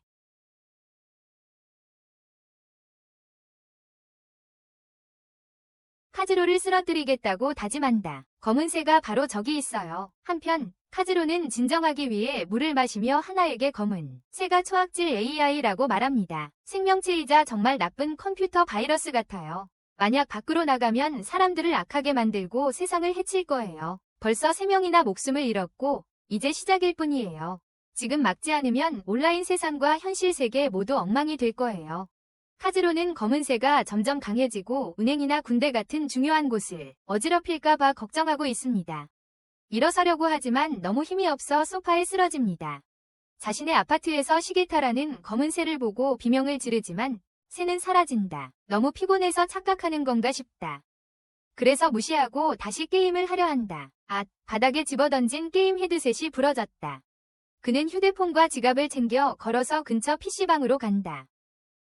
휴대폰을 확인해보니 또 낙방 통지서지만 이젠 신경 쓰지 않는다. 더 이상. 그때 내구성 테스트 시작 알림 메시지를 받는다. 그는 어리둥절하며 앞으로 나아가고 트럭쿵을 만난다. 4마리의 검은 새가 그가 너무 약하다고 말하는 가운데 그는 숨을 거둔다. 시게타라는 비명을 지르며 땀을 흘리며 깨어납니다. 의자에 잠이 들었고 휴대폰의 내구성에 대한 또 다른 메시지가 와 있습니다. 테스트도요. 갑자기 아파트에 불이 난 것을 보고 불이 번지기 시작합니다. 그는 탈출하려 하지만 문이 잠겨 있습니다. 그는 도움을 청하지만 아무도 듣지 못하고 불에 타 죽습니다. 그는 다시 깨어나 옆 아파트 남자가 칼을 들고 있는 것을 봅니다. 그 남자는 시게타라가 시끄러운 음악을 틀어서 정말 화가 나서 시게타라의 머리를 칩니다. 그 후 시게타라는 자신이 매우 심하게 맞는 것을 보고 울기 시작합니다. 눈에서 검은 눈물이 흘렀습니다. 사스마타는 차분하게 검은 새에게 감염되면 즉시 죽는다고 설명합니다. 그리고 그들의 마음은 현실 세계도 아니고 행성도 아닌 다른 세계로 가져가진 데이터가 됩니다. 행성 말입니다. 거기서 무슨 일이 일어나는지, 검은 새가 그들에게 무엇을 하는지 아무도 모릅니다. 하지만 한 가지 확실한 것은 시게타라는 다시는 볼 수 없다는 것입니다. 사스마타는 자신이 게임 속 해적의 재무관이 되면서 현실 세계에서 돈을 벌고 있다고 말합니다. 그들은 그런 나쁜 행동에 대한 적절한 처벌은 사형이라고 동의합니다. 그들이 사라지기 시작하자 레오는 현실 세계와 가상 세계의 간극을 메우겠다고 맹세합니다. 가상 세계 말입니다. 그들이 사라진 직후 배 주위에 거대한 마법진이 나타나 배를 두 동강 내고 하늘에서 추락하게 합니다. 해적단 해체와 피코의 길드 마스터직 사퇴 소식이 행성 전체에 삽시간에 퍼져나갑니다. 이시는 사람들이 피코에 대해 나쁘게 말하는 것을 참을 수 없어서 지나가면서 세 명을 때려눕힙니다. 지친 테이시로는 현실 세계로 돌아와 울다가 어머니인 사야카를 발견합니다. 그녀는 한 달 동안 없었고 그는 그녀를 보게 되어 기뻐합니다. 그들은 아래층으로 내려가지만 테이시로는 깨진 가족 사진을 보는 것을 피합니다. 그것은 나쁜 기억을 되살립니다. 그는 그녀가 어디에 머물렀는지 묻고 사야카는 자신이 떠난다고 말합니다. 테이시로는 그녀를 멈추고 아스마가 병원에 있고 그의 아버지 카지로도 병원에 있다고 말합니다. 그는 카지로를 별로 좋지 않은 말로 부릅니다. 카지로는 허리 수술을 받았습니다. 사야카는 아스마를 방문하기로 결정하고 테이시로에게 함께 가자고 합니다. 그는 동의하고 병원에서 그들은 하얀 깃털들이 날리는 것을 발견합니다. 아스마는 눈이 움푹 들어가 있었고 한쪽 눈에서 검은 액체가 흘러나왔다. 검은 새에게 감염된 것 같았다. 사야카는 공포에 질려 비명을 지르며 도망쳤고 테이시로는 의사를 불렀다. 의사들은 아스마의 눈이 터져 출혈이 생겼을지도 모른다고 생각하여 재빨리 진찰했다. 출혈이 있었던 것이다. 의사들은 테이시로에게 고혈압이나 충격으로 인해 이런 출혈이 발생할 수 있다고 말했다. 다음 날 집으로 갈 수 있다고 했다. 그들은 아스마가 다음 날 집에 갈 수 있다고 말했다. 하지만 테이시로는 형이 정말 괜찮은지 확신할 수 없었다. 그때 아스마가 테이시로를 불러 괜찮다고 말했다. 그 말에 테이시로는 기분이 좋아졌고 아스마에게 엄마가 자신과 함께 있다가 도망쳤다고 말했습니다. 자신과 함께 있다가 도망쳤다고 말했어요. 테이시로는 또 베개에서 발견한 흰 깃털에 대해 물었습니다. 아스마는 그냥 심심하다고 말했습니다. 의사는 테이시로가 싫어하는 아빠에 대해 묻자 테이시로를 짜증나게 했습니다. 아스마는 아빠에게 연락할 수 없다고 말했습니다. 의사가 간 후 아스마는 테이시로에게 방문해줘서 고맙다고 말하고 지난번에 했던 말에 대해 사과했습니다. 지난번에 했던 말에 대해 사과했어요. 아스마는 플래닛이라는 게임을 좋아한다고 인정했습니다. 그는 테이시로도 그 게임을 한다고 생각했고 플래닛이 자신에게는 마치 집과 같다고 말했습니다. 데이시로는 게임 속에 A가 사실 아스마라는 것을 깨달았습니다. 데이시로는 울면서 아스마에게 자신이 이시라고 말했습니다. 아스마는 놀랐습니다. 데이시로는 아스마가 한때 플래닛이 가짜라고 말했기 때문에 진실을 숨겨왔습니다. 하지만 이제 그는 그들이 모두 아카바네라는 것을 말할 준비가 되었습니다. 아스마는 항상 자신을 표현하는데 어려움을 겪었지만 그의 형 데이시로는 그에게 빛과 같은 존재였습니다. 그는 데이시로와 함께 편안함을 느꼈지만 데이시로가 자신을 숨기기 시작하면서 상황이 바뀌었고 아스마는 혼란스럽고 실망했습니다. 그러자 이시는 메이와 시로와 함께 아스마의 삶에 새로운 등불이 되었습니다. 아카베. 하지만 아스마는 그것이 실제가 아닐까봐 항상 두려워했습니다. 어느 날 아스마는 천장을 바라보다 깨달음을 얻습니다. 그는 형을 태양으로 여기고 포옹하는데 테이시로는 놀랍니다. 테이시로는 아스마에게 진정하라고 말합니다. 아스마는 집에 가면 놀이를 하고 모험을 떠나자고 제안합니다. 진실을 알게 되어 기쁜 테이시로는 아스마가 아직 약하니 먼저 훈련해야 한다고 말합니다. 아직 약하니까요. 이 말에 아스마는 미소 짓습니다. 그날 후에 형제는 게임 속 교통 시스템에 대해 이야기합니다.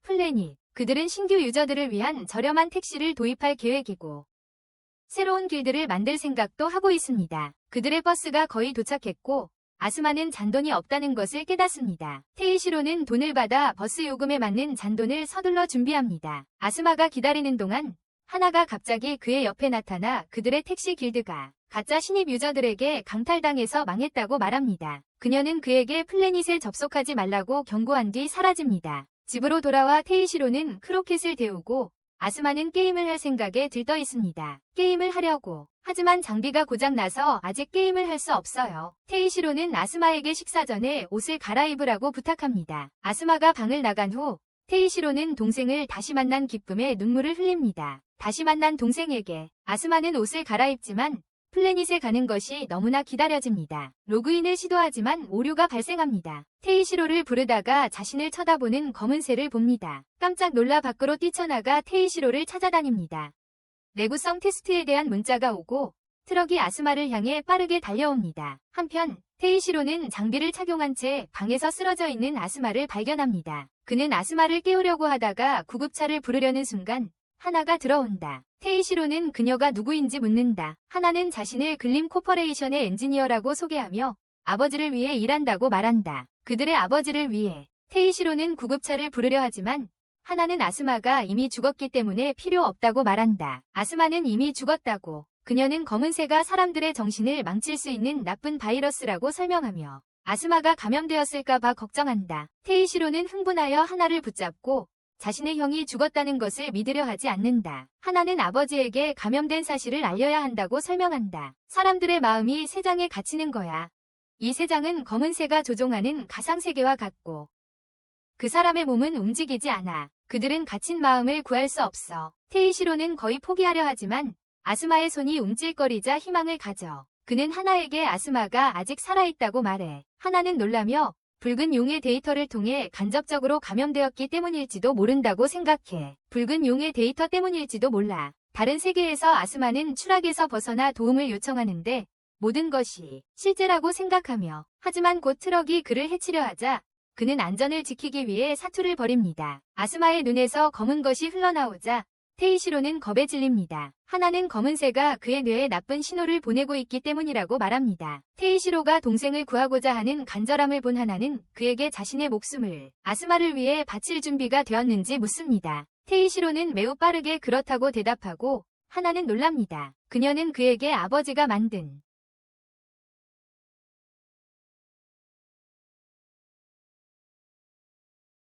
복잡한 곳으로 가야 한다고 말합니다. 그곳은 새장이라고 불리는 현실 세계와 똑같이 생긴 초현실적인 가상 세계입니다. 하나는 테이시로에게 미안하다고 말하며 작별 인사를 합니다. 테이시로는 특수 헤드셋을 쓴 채 그 자리에 앉아 있다. 새장 안의 아스마는 검은 새가 지켜보는 가운데 구급차의 공격을 받으려 한다. 검은 새가 지켜보고 있다. 구급차가 아스마를 치기 직전 테이시로는 이시이로 변신하여 자신의 능력으로 구급차를 멈춘다. 그의 능력으로 멈춘다. 그는 구급차를 멀리 띄워 올리고 아스마를 바라본다. 이시이는 감염되었고 한쪽 눈이 텅 비어 보인다. 그는 아스마의 눈물을 닦아주며 그 안의 세계는 현실이 아니라고 말한다. 그의 진짜 몸은 의식이 없다. 이시이는 아스마에게 검은 새가 무서웠냐고 묻는다. 아스마가 그랬다고 하자 이시이는 정말 화가 났습니다. 그는 검은 새를 주먹으로 치며 동생을 겁주었다고 야단칩니다. 검은 새와 이시이는 서로 고함을 지르며 검은 새는 쇳줄에서 풀려나 이시이를 찌릅니다.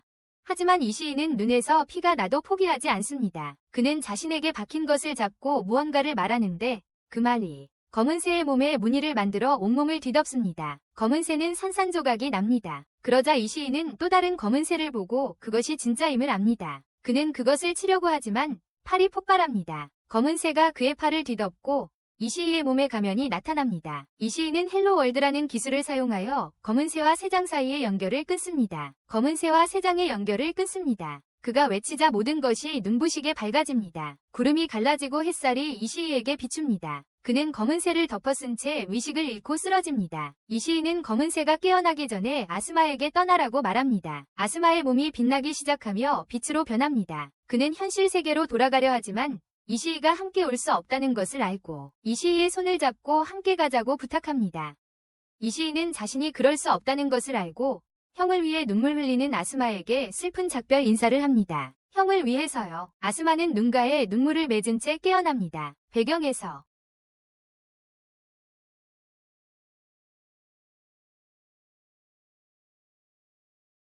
이시이는 울고 있습니다.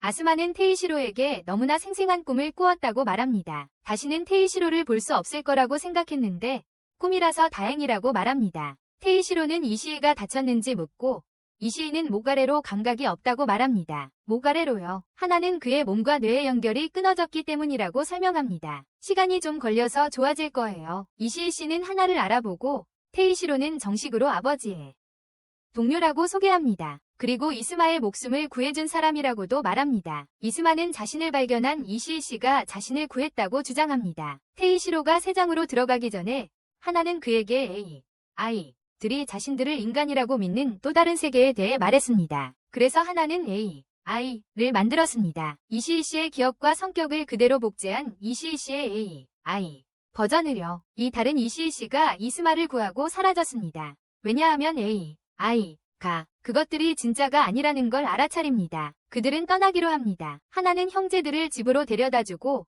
그들은 이스마가 얼마 전까지만 해도 거의 뇌사 상태였다는 사실을 믿을 수 없습니다. 그들은 특별한 장소에 대해 묻고 하나는 그곳이 그냥 사무실이고 자신은 그곳의 매니저라고 말합니다. 그전에는 카즈로가 매니저였지만 상급자들과 다투다가 해고되었습니다. 그녀는 그들의 아버지가 플래닛, 블랙버드, 그리고 버드케이지를 담당했다고 말합니다. 블랙버드의 힘이 되는 AI들을 없애서 약화시키자는 건 아버지의 아이디어였어요. 아버지는 그 모든 AI들을 찾아서 없애려고 작정했어요. 글림 코퍼레이션은 AI를 만드는데 엄청난 돈을 썼어요. 그걸 보여주려고 그녀는 운전대에서 손을 떼고 차는 스스로 운전을 해요. 운전자의 도움 없이도요. 하지만 회사는 더욱 발전된 것을 원했고 그래서 그들은 사악한 사이버 정령인 블랙버드를 만들었어요. 정말 나쁜 사이버 정령이죠. 이 때문에 테시로는 엄청 화가 나서 아버지에 대해 소리쳐요. 아버지가 문제를 일으킬 수 있다는 걸 알면서도 그렇게 위험한 것을 만들었다는 사실에 화가 난 거예요. 문제를 일으킬 수 있다는 걸 알면서도요. 그는 아버지를 완벽주의자라고 부르며 완벽한 아이들과 완벽한 엄마를 원했다고 말합니다. 그들을 키우려고 그는 아버지가 자신이 원하는 것에 더 신경 썼기 때문에 이기적이었다고 말합니다. 그들에게 좋은 것이 무엇인지보다 아스마는 아마도 그래서 타이차이가 시로를 그렇게 좋아하는 것 같다고 덧붙입니다. 시로는 마치 아빠가 없었어요. 하나는 그들에게 아버지에 대한 진실을 말해주고 싶어 합니다. 하지만 타이시로는 듣고 싶어 하지 않아서 그녀는 말을 멈춥니다. 한편 그들의 아버지인 카지로는 이틀 만에 하나의 집에서 깨어납니다. 그는 아스마가 병원에 있다는 문자를 읽고 서둘러 그를 확인하러 갑니다. 병원 직원들이 그날 오후 아스마가 퇴원했다고 말하자 그는 너무 기뻐하며 좋은 소식에 감사를 표합니다.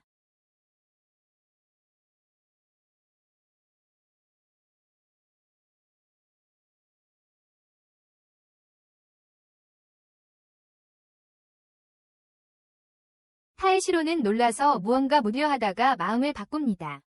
하나는 그가 카즈로를 단순히 가 아니라 평범한 사람으로 보려고 노력해보라고 제안합니다. 그의 아버지, 그들 사이에 좋지 않은 기억들이 많음에도 불구하고 타에시로는 씩 웃으며 하나에게 아스마의 쌍둥이 여동생 아야에 대해 이야기합니다. 아야는 배우는 것이 느려서 자주 사과를 했습니다. 그는 아야가 카즈로를 기쁘게 할 만한 일을 절대 할 수 없다고 생각했습니다. 어느 날 아야가 학교에 수첩을 두고 와서 카즈로가 가지러 가라고 했어요. 밤늦었고 학교도 가까웠는데도 불구하고 아이 엄마는 경비원에게 학교 정문에서 만나자고 부탁했습니다. 하지만 그날 밤 아야는 집에 돌아오지 않았습니다. 나중에 아이는 상자 안에서 숨진 채 발견되었고 까마귀들이 아이에게 다가가려 하고 있었습니다. 그 사건은 모토 아키츠카 판지 상자 사건으로 불렸습니다. 더욱 비극적인 것은 가지로가 아이의 장례식에서 자신의 잘못을 부인했다는 것입니다. 타에시로는 가지로를 자신의 아버지로 생각하지 않는다고 말합니다. 바로 그때 가지로가 나타나 그들 앞에 섭니다. 게임 플래닛 이사회에서 레온 회장의 소식에 대해 이야기합니다. 그들과 함께 하세요. 그들은 무슨 이야기를 나눌지 궁금해하며 그때 레온이 들어옵니다. 그는 모두에게 인사를 하고 지루한 현실 세계에 대한 이야기로 회의를 시작합니다. 그는 사수마타가 AI라고 말하고 모두 놀랍니다. 그는 사수마타가 유일한 존재가 아니라고 덧붙입니다. 사이버나이츠의 조지, 점쟁이 주타로처럼 다른 AI들도 있습니다. 그리고 해적의 피코도 있습니다. 모두 이 소식에 충격을 받습니다. 사수마타는 자신이 진정 무엇인지 아는 유일한 AI입니다. 그는 아직 배우는 중이며 인간과 같은 감정을 가지고 있습니다. 레오는 감정에 북받쳐 사수마타에 대해 이야기합니다. 사수마타는 가면을 벗고 자신의 진짜 얼굴을 보여줍니다. 마치 어두운 구름처럼 생겼습니다. 내 눈과 다이아몬드 모양. 레오는 시로가 사스마타를 사냥할 거라고 말합니다. 진정한 후 레오는 사스마타를 서로 공존할 수 있는 세상으로 만들고 싶다고 말합니다. 갑자기 하늘에서 검은 깃털이 떨어지기 시작하고 많은 검은 새들이 이 사진 위에 나타납니다. 그들은 이 사진들에게 달라붙어 희생자로 만듭니다. 레오는 계속해서 검은 새들이 그들의 에너지를 빼앗았고 그래서 그라나다 사람들을 희생해야 했다고 말합니다. 사람들은 검은 새에게 힘을 주었고 이제 그 일부가 될 것입니다. 영원히 게임 행성에 곧 검은 깃털이 게임 속에 떨어지기 시작하고 모두들 무슨 일인지 궁금해합니다. 어떻게 된 일인지. 하지만 그가 검은 새가 아스마를 감염시켰다는 것을 알게 되자 서둘러 안으로 들어가서 아스마를 부릅니다. 아스마는 괜찮아 보이지만 카지로는 뇌 검사를 하고 싶어하며 그에게 사무실로 올 것을 요청합니다.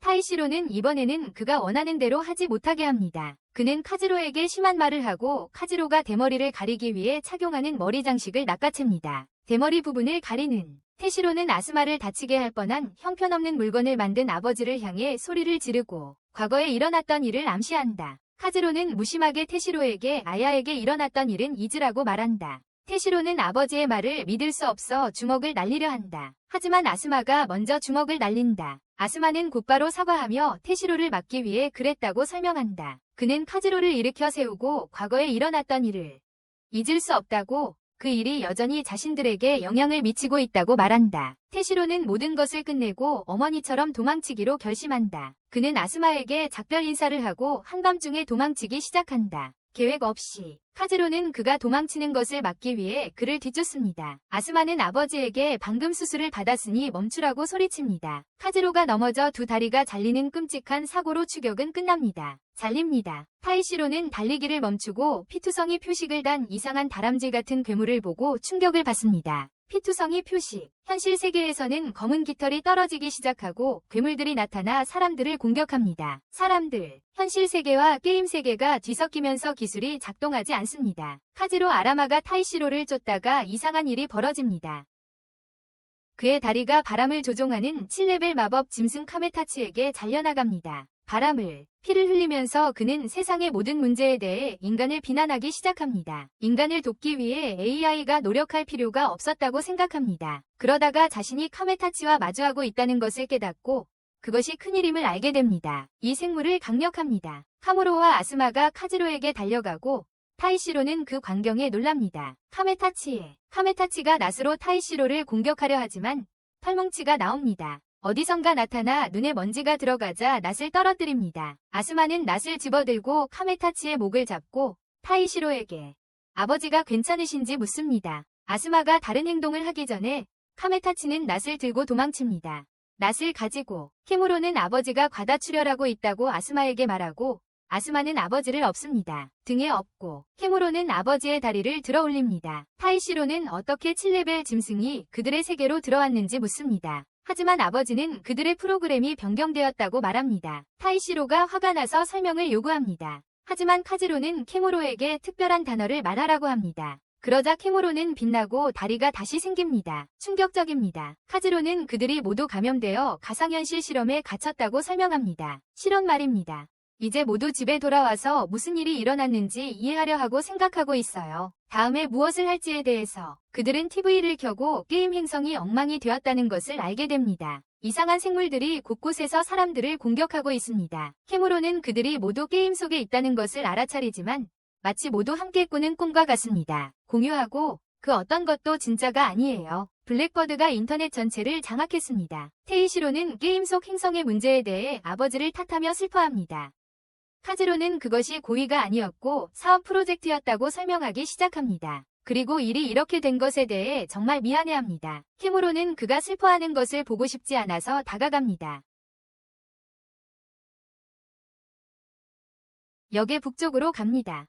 그는 아스마가 뒤따르는 가운데 그녀를 구하기 위해 재빨리 방에서 뛰쳐나갑니다. 그들은 카지로와 키무로를 남겨두고 떠납니다. 카지로는 자신의 사업 프로젝트로 인한 혼란에 정말 속상해하며 바닥에 쓰러집니다. 그의 사업 프로젝트로 인한 혼란에 속상해하며 주저앉습니다. 키무로는 그를 일으켜 세우며 울어봤자 소용없고 가족을 위해 강해야 한다고 말합니다. 테이시로와 아스마는 혼란 속에서 엄마를 찾고 있습니다. 엄마를 찾아내 괴물이 넘어뜨린 큰 바위로부터 구해냅니다. 괴물이 그들을 발견하고 공격하려 하지만 카즈로가 위에서 폭발 주먹으로 공격합니다. 위에서 폭발 주먹으로 공격합니다. 괴물은 화가 나서 카즈로를 건물로 던지고 바위들이 떨어지기 시작합니다. 아내와 아들들을 향해. 그들은 도망치려 하지만 돌을 피할 수 없습니다. 테이시로는 그들이 위험에서 벗어나도록 마법을 씁니다. 아스마는 테이시로가 마법을 쓸 수 있다는 사실에 놀라지만 그들의 어머니는 걱정합니다. 그 상황에 대해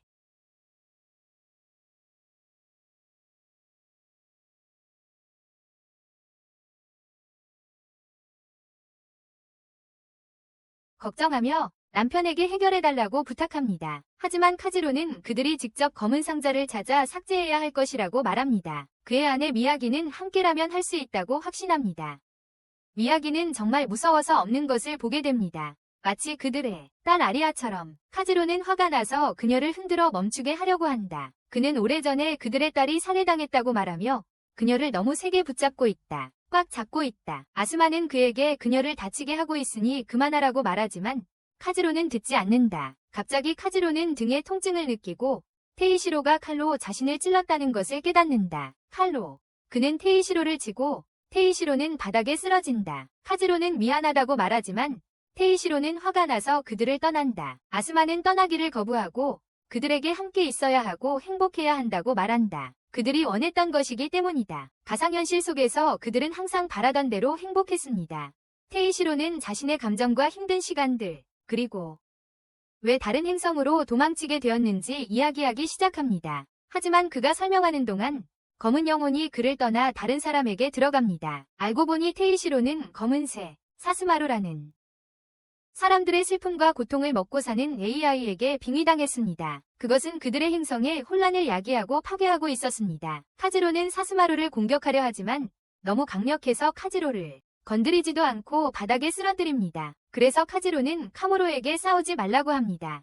그녀가 이 세계의 운영체제와 같기 때문입니다. 그리고 세상을 파괴할 수도 있었어요. 레오는 카즈로를 모든 일의 원흉으로 몰아세우며 그를 벌할 방법을 찾으려 합니다. 그 행성을 만든 것에 대한 벌로요. 그는 카즈로, 아스마, 테이시로, 미야기를 가족으로서 그 행성에 남겨두기로 결정합니다. 벌로서 말이죠. 하지만 카무로는 거기에 영원히 갇혀있고 싶지 않아서 입을 엽니다. 사스마루는 그녀를 쫓아가 그 행성을 만드는 데 도움을 줬다는 이유로 그녀를 삭제하려 합니다. 행성을요. 그러자 사스마루는 카무로를 공격하고 그녀는 죽습니다. 카무로가 죽자 카즈로는 정말 슬퍼했습니다. 그는 그녀의 차가운 시체를 끌어안고 울었지만 그의 친구 레온과 사스마루는 그러지 않았다. 개의치 않는 듯했다. 그들은 그냥 걸어갔다. 카즈로는 카무로를 되살리려 주문을 외워보았지만 소용이 없었다. 그는 정말 화가 나서 레온과 사스마루를 공격하려 했지만 그들에게 다가가기 전에 사스마루가 손가락을 튕기자 강한 바람이 카즈로를 밀쳐내고 그를 작게 만들었다. 한편 타시로는 카무로의 시체를 바라보며 함께했던 즐거운 시간들을 떠올렸다. 그는 울기 시작했다. 그는 울음을 터뜨렸다. 아스마는 카즈로의 집으로 가는 길이었습니다. 그때 두 남자가 집에서 물건을 훔치는 것을 보고 그들이 아스마를 발견하자 그들은 아스마를 해치려 했습니다. 하지만 아스마는 그들을 물리치고 둘 다 죽였습니다. 놀랍게도 그들은 그 불행한 사건의 생존자들이었습니다.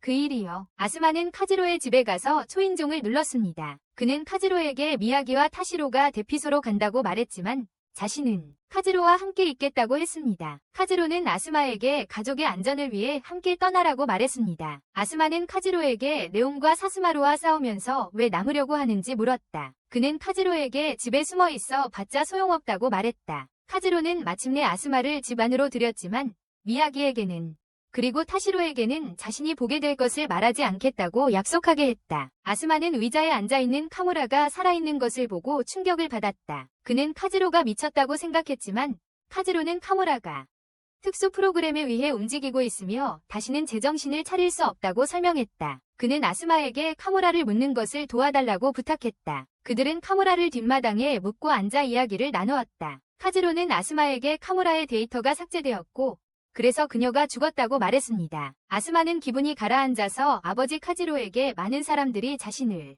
세상이 그저 컴퓨터 게임이었어요. 그는 모든 것이 가짜처럼 보였고 그들에게는 아무것도 없었기 때문에 그 이유를 이해한다고 말했습니다. 현실 세계에서 무슨 일이 일어나고 있는지 또는 자신의 실제 몸 상태가 어떤지 전혀 알지 못했습니다. 카즈로는 현실 세계에서 무슨 일이 일어나고 있을지에 대한 여러 가지 생각을 가지고 있었습니다. 양자 복제 불가능 정리라는 것에 대해서 들었는데 너무 복잡했어요. 아스마가 얻을 수 있도록.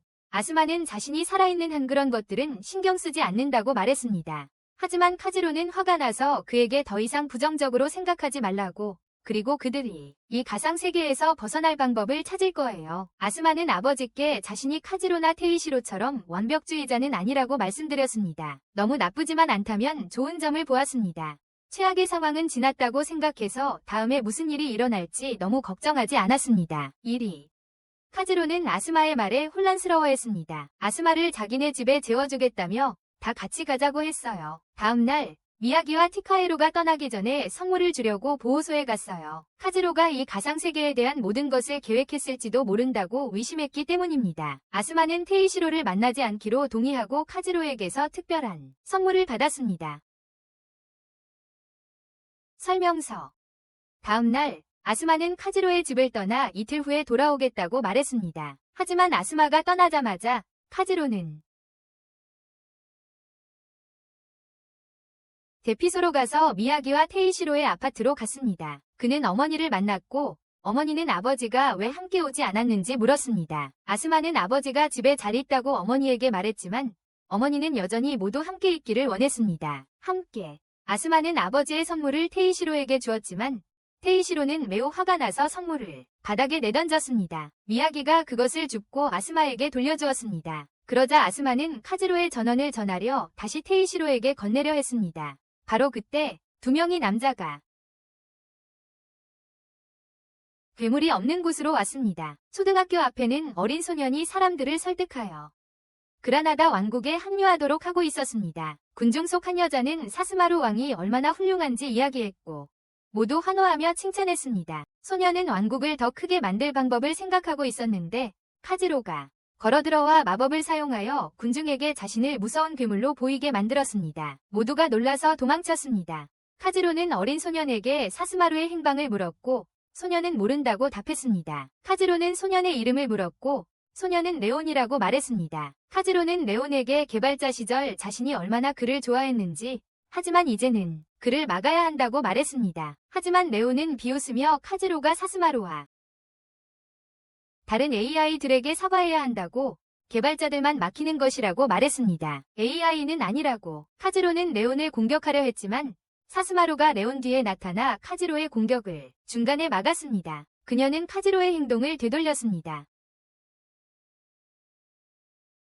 카즈로는 정말 화가 나서 사스마루에게 질문하려 했지만 사스마루는 먼저 그에게 질문하고 싶어 했습니다. 그에게 먼저 질문하고 싶어 했습니다. 그녀는 카즈로에게 누구를 모델로 했냐고 물었지만 그는 그녀가 모델을 따서 만들어진 인물이 아니라고 말했습니다. 누구에게도 뒤처지지 않고 그는 그녀가 감정으로 가득 찬 그릇일 뿐이라고 말했지만 그녀를 만들어낸 것에 대해 자신을 비난했습니다. 사스마루는 카즈로의 대답에 만족하지 않았지만 그에게 질문하라고 말했습니다. 카즈로는 그녀에게 그가 모든 가족을 만난 시점에 이 행성으로 불러들인 것이 의도적인 것이었냐고 물었습니다. 하지만 사스마루는 그의 질문에 대답하지 않고 무시했습니다. 카즈로는 안타까워하며 대답할 필요 없다고 말했지만 어찌 되었든 그녀는 지금껏 만들어진 최악의 바이러스였고 이 가짜 세계와 함께 삭제될 것입니다. 고개를 들자 사스마루가 웃고 있었습니다. 그녀는 이제 모든 것을 이해했다며 그가 자신의 이기심으로 그녀를 만들었고 그녀에게는 모델이나 백업이 없다고 말했습니다. 레오는 그녀를 그라나다의 여왕이라고 부르며 위로하려 했지만 그녀는 그저 그에게 감사를 표하고 카즈로를 파괴하겠다고 말했습니다. 어쩌면 그러면 그녀에게 무언가 변화가 있을지도 모릅니다. 그때 시로는 굿나잇 월드라는 그와 키무로가 블랙버드를 막기 위해 만든 백신으로 사스마루를 공격하려 했습니다. 하지만 공격하기 전에 사스마루는 손가락을 튕기며 그를 카즈로로 만들었습니다. 그를 어리게 만들고 테카이로 갔다고 놀렸습니다. 사스마루는 자신이 더 이상 바이러스가 아니라 이 세계를 실행하는 애플리케이션, 신이라고 말했습니다. 이 세상을 실행하는 그녀는 카즈로를 없애려고 손을 뻗었지만 아스마에게 주어진 전화기가 테이시로에게 불이 켜지면서 그들은 카즈로의 목소리가 자신들을 부르는 것을 들었습니다. 그러자 그들의 자리에 온갖 얼굴들이 나타나기 시작했고 그들은 정말로 겁에 질렸습니다. 큰 싸움이 시작됩니다. 사스마루가 카지로를 공격하고 레오는 그녀에게 속도가 너무 느리다고 경고하려 하지만 그녀는 듣지 못합니다. 그녀는 카지로에게 첫 주먹을 날리지만 주먹이 카지로에게 닿기 전에 부서집니다. 사스마루는 자신의 공격이 통하지 않자 충격을 받고 쓰러집니다. 카지로는 그녀가 컴퓨터 바이러스와 같다며 자신이 시스템을 장악하고 있다고 말합니다. 그리고는 하얀색 사스마루로 변신하여 그녀가 저지른 모든 고통을 멈춰야 한다고 말합니다. 그리고는 눈과 입에서 피가 나기 시작합니다. 사스마루는 카지로가 자신과 그의 가족에게 복수하려고 괴물이 되었다고 놀린다. 그리고 그의 가족에게 카지로는 고개를 들고 사스마루를 공격하고 레오는 그녀의 이름을 부르며 공격이 그녀에게 닿는다. 갑자기 쉘터 안에 모든 것이 잔상이 생기며 깜빡이고 모두가 두려워한다. 테이시로는 기기를 집어들고 아버지의 메시지를 찾지만 정말 마음 아프다. 테이시로는 화가 나서 바닥에 얼굴을 짓밟고 메시지가 나타나 그와 함께 세상을 삭제하라고 말한다. 모두 충격을 받고 그의 아버지가 왜 그런 말을 했는지 궁금해한다. 아스마의 몸에서 얼굴이 자라나기 시작하는데 정말 소름 끼쳐요. 카지로와 사스마루는 이상한 곳에 도착하고 사스마루는 그곳이 아마도 저승일지도 모른다고 생각하지만 카지로는 대답하지 않아요. 건물이 무너지기 시작하고 큰 돌덩이가 미야기와 테이시로를 덮칠 뻔하지만 아스마가 그들을 구해요. 아스마는 그들이 떠나야 한다고 말하지만 미야기는 밖의 괴물들이 무서워요. 테이시로는 장치만 응시하며 무엇을 해야 할지 몰라 해요. 그의 어머니와 형제가 그의 주위를 끌려고 하지만 소용이 없어요. 그러자 마침내 테이시로가 입을 열어요. 그는 이 모든 혼란이 카지로가 검은 새를 물리친 후부터 시작되었다고 설명해요. 그는 시스템을 망가뜨리는 존재로 변했지만 스스로를 통제할 수 없어요. 그래서 정상으로 돌리기 위해 테이시로에게 장치를 맡겼죠. 테이시로는 아스마와 미야기에 그 장치를 사용하면 카지로가 사라진다고 말합니다. 없어져요. 그리고 그게 바로 카지로가 바라던 거였어요. 아스마와 미야기는 다음에 무슨 일이 일어날지 걱정하며 숨을 헐떡입니다. 두 사람은 테이시로에게 장치를 사용해 달라고 간청하지만 테이시로는 아야를 떠올리며 황홀경에 빠져듭니다. 그는 카지로가 자신에게 공격하라고 하는 환영을 봅니다. 카지로의 목에 칼을 들이대고 치려는 순간 정신을 차리고 장치를 바닥에 내던지고 도망친다. 그는 뛰면서 카지로의 계획을 망칠 생각에 격분한다. 그는 초등학교에 가서 칼로 정문을 부수고 빛나는 구체를 바라보는 레온을 발견한다. 그는 레온을 부르고 둘은 싸움을 시작한다. 레온은 총을, 테이시로는 칼을 가지고 있다. 무기가 손상되지만 서로에게 강한 일격을 가하려 한다.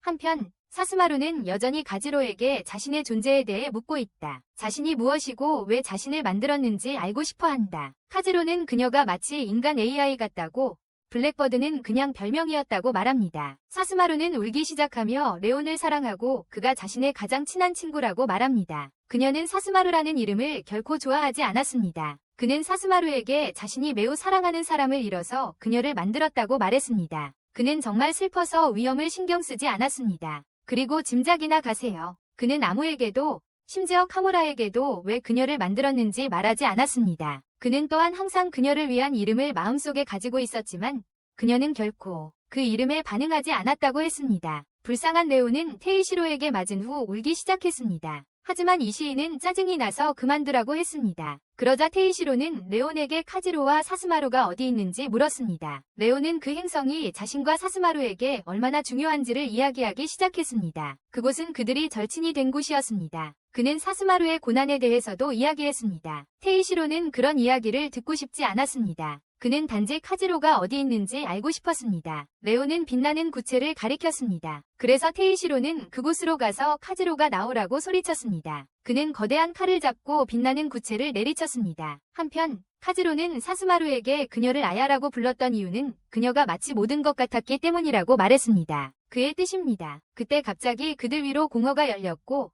테이시로가 카지로를 붙잡았습니다. 갑자기 그들 위로 공허가 열렸고 테이시로가 카지로를 잡았습니다. 그는 이시이가 카지로를 싫어하는 것을 알고 있었기에 놀랐습니다. 그는 이시이가 자신을 죽게 내버려 두지 않은 이유를 이해할 수 없었습니다. 이시이는 카지로를 계속 잡아 끌며 그를 죽게 둘 수 없다고 말했습니다. 레오는 아래를 내려다보며 사스마루를 불렀습니다. 하지만 그녀는 자신이 사스마루가 아니라 아야라고 말했습니다. 그녀는 카지로를 잡으려고 손을 뻗었습니다. 카지로는 감정이 북받쳐 테이시로에게 도와줘서 고맙다고 말했습니다. 테이시로는 카지로의 계획을 망치러 온 것뿐이라고 말했지만 카즈로는 어쨌든 고맙다고 했습니다. 어쨌든 테이시로는 카즈로에게 공허에서 나오라고 했지만 카즈로는 진짜 죽음이 아니라고 말했습니다. 카즈로는 그렇게 하면 세상이 정상으로 돌아가고 자신의 잘못을 만회할 수 있을 거라고 생각했습니다. 그는 테이시로의 용서를 간청했습니다. 테이시로는 아버지를 정말 싫어했지만 아버지가 죽는 건 원치 않았습니다. 눈에서 눈물이 흐르기 시작했습니다. 카즈로는 그가 우는 것을 보고 그에게 다가가 울지 말라고 했습니다. 하지만 그때 카즈로도 울기 시작했습니다. 아야가 그들을 불렀고 테이시로는 자신의 누이를 보고 충격을 받았다. 카즈로가 아야를 껴안았고 테이시로와 레오는 놀라움에 휩싸여 지켜보았다. 아야는 그들에게 사랑한다고 말하며 카즈로와 함께 공허 속으로 사라졌고 그 공허 또한 사라졌다. 레오는 땅에 남아 울고 있었다. 이제 행성은 모든 것이 정상으로 돌아왔고 사람들은 자신의 진짜 몸에 대해 궁금해하고 있다. 그들의 몸은 완전히 괜찮고 일상생활을 하고 있다. 게임 회사 글린 코퍼레이션은 모든 혼란을 일부 장난기 많은 직원들의 탓으로 돌리며 책임을 회피했고 아무도 세상에는 무슨 일이 있었던 걸까요? 테이시로는 한쪽 손이 없고 어깨에는 가면을 쓴 채 외로운 길을 걷고 있습니다. 어깨에 자신을 향해 걸어오는 소녀를 보고 놀라서 멈춰섭니다. 두 사람은 서로 얼어붙은 채 쳐다봅니다. 소녀는 울음을 터뜨리며 그를 이시라고 부릅니다. 이시는 이 소녀가 피코라는 것을 알아챕니다. 두 사람은 서로 달려가 포옹합니다. 피코는 테이시로에게 자신이 그를 사랑한다고 말합니다. 이제 행성게임이 꺼진 지 8년이 되었습니다. 테이시로는 휴대전화로 관련 다큐멘터리를 보던 중 아스마의 전화를 받습니다. 아스마는 테이시로의 계획을 묻고 함께 어딘가를 방문하고 싶다고 말합니다. 그리고 어머니와 함께 테이시로는 어디로 가는지 묻지만 어머니에게 너무 힘들지 않을까 걱정합니다. 어머니에게 무리가 될까봐. 하지만 아스마와 함께 가겠다고 약속합니다. 공항에서 만나 아스마가 말한 장소로 갑니다.